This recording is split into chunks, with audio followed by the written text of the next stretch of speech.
What's up mga idol? Rain or shine, kinakabahan na daw talaga sa Hinebra. Pero bago mo sana ipagpatuloy ang panonood mo, ay huwag mong kalimutan na mag-subscribe bilang suporta sa aking YouTube channel. Maraming salamat idol. Ngayong araw ng Biyernes, March 8 ay maglalaban at maghaharap ang dalawang malakas na teams. Ito ay ang Barangay Hinebra at Rain or Shine.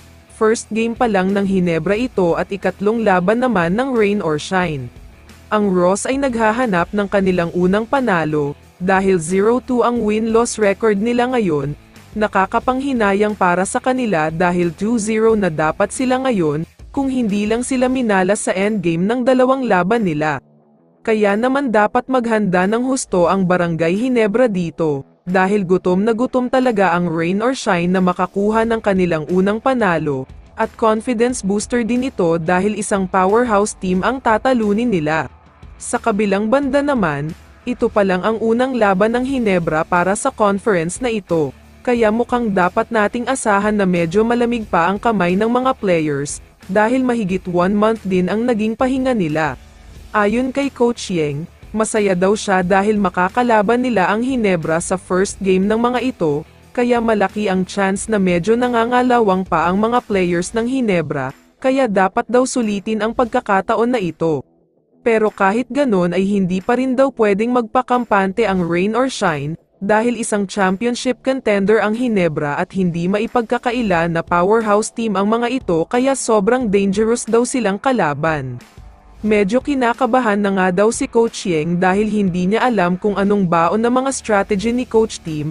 Alam niyang mataas din ang moral nito lalo pat kakagaling lang niya sa isang successful na first FIBA window.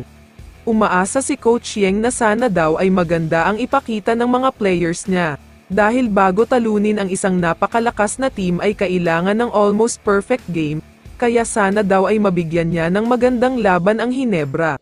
Sa tingin ko naman, magiging malaking factor nga talaga dito ang pahinga at bakasyon.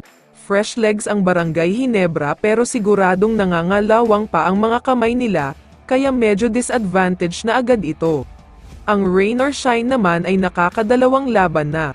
May pahinga rin naman sila kaya nasa kanila ang slight advantage. Ang sigurado lang dito ay magiging magandang laban ito kaya abangan nating lahat yan. Kaya naman kung ikaw ang tatanungin idol, sino sa tingin mo ang mananalo sa laban na ito?